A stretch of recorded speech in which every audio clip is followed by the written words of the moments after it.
Okay, now with regard to other matters, still in the same chapter, battle psychology. We who have been in war know that the hardest thing we had to do was lie quietly under hostile fire and wait for an attack. Why? And this is something that I completely understand and relate to, is this feeling, and this is something I think I talked about it on the Tim Ferriss show, was when there's a movie called The Pacific, and the first episode, you're expecting this big giant, war battles to be breaking up the whole time, and they draw you out for, I want to say 40 minutes of them patrolling through the jungle. And the whole time you're just waiting, and it creates this tension. And when I watched that for the first time, I remembered that tension from Ramadi, where if a firefight hadn't started yet, and you're walking through the streets and you just feel this tension because you're waiting for those rounds to go off, for that explosion to happen. And it's very unnerving. It's the worst time to, it's the worst feeling. And I remember actually my first deployment to Iraq, we were helping out a FOB, which is a forward operating base, who had been getting mortared. And so we said, oh, cool, we'll go out there and try and help them out. And so we went out and we set up sniper positions, and we started getting mortars. And unfortunately, these positions we were in, they didn't give us any line of sight to the people that were launching mortars at us. So they were just freely launching mortars at us. And they were so close. They were, within probably 200 meters that we could hear the launches of the mortars, and we could see the trail of the mortar going up as it launched. And so we would hear the launch, and you couldn't see the guys doing it because they were hidden behind buildings, but you'd see the mortar trail going up in the sky, and you'd hear the launches, and then you'd just wait because it's coming. Yeah. And I remember I was on a rooftop with one of my SEAL buddies, and he was the automatic weapons gunner. And these rooftops were really weird. They had these basically like concrete squares all over them that were 3 or 4 feet deep. They were probably 5 foot by 5 foot. This whole rooftop was 5 foot by 5 foot concrete squares.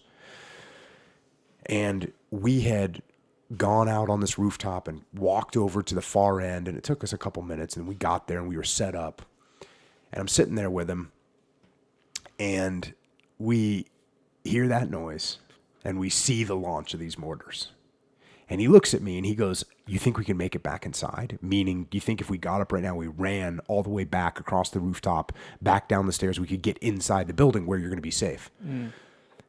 And I said, "No, we're not going to make it back." And he said, "Well, what are we going to do?" And I said, "We're going to sit here and get some." And he said, "Do you think it'll kill us?" And I said, "No.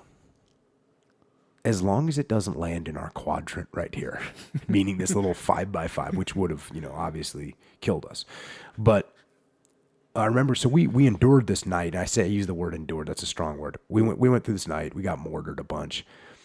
And I remember thinking the next day we all got back, and it was early. This is early in my first deployment. This is the first time any of us had been under fire or any of that.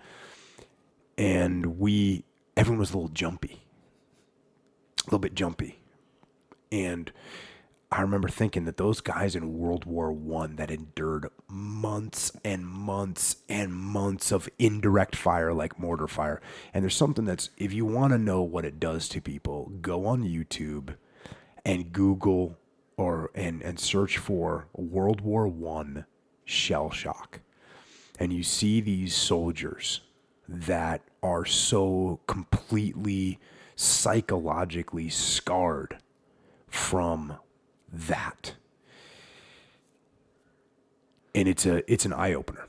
And the other really horrible thing about this was in World War One, this whole notion of PTSD and psychological scarring, that didn't exist. Mm-hmm. If you broke down mentally, there was only one word for you, and it was coward.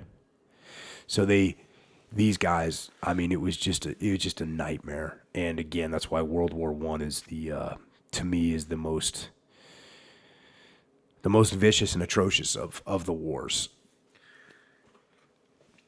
Who is that was with you that one asking, is it going to get us? It was a guy named Sean, and that's all I'll say. It was a good buddy of mine, and yeah, we were just huddled up there looking at each other, feeling stupid, waiting to get blowed up. How long do those take when you hear the doom? Those were probably a minute of flight time. Dang. Yeah. So we'd hear 2 or 3 of them. And the other funny thing that night was one of my other super paranoid brothers, who was always like thinking it was the last day.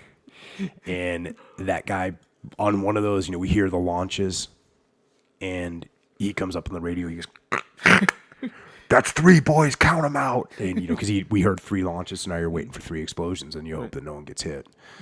But and again, I'm sitting here talking. That was one night for us, and those guys that were there on that fob, they were there every night. They were there getting mortared every night, and it's just one of those thing. On that first deployment, we traveled around a lot, so we'd go and be in some weird outpost somewhere, like going into Apocalypse Now, and then the next day you'd be at the Starbucks on base and on one of the firm bases. So it was very strange for us, but the war is very different for different people, depending on where you are, what your job is.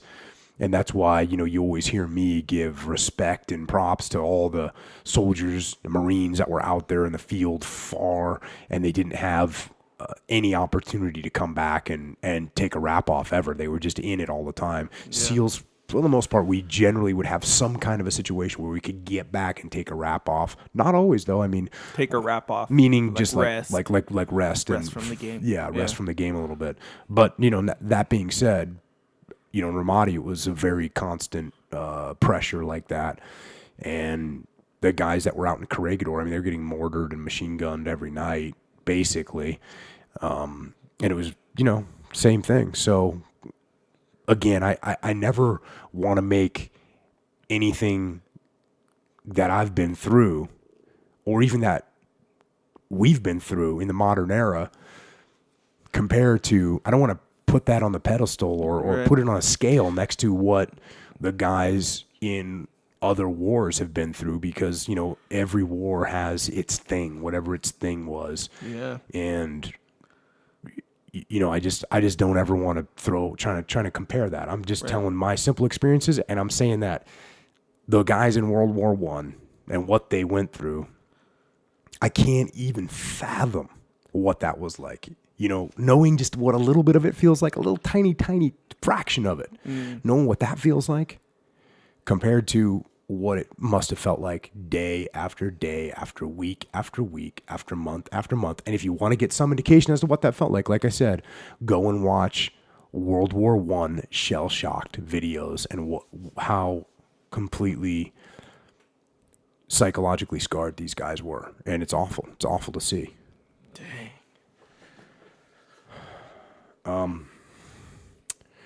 Going back to the book, and this is the same subject. When a soldier lies under hostile fire and waits, he feels unable to protect himself. He has time. He thinks. He only waits for the shot that will hit him.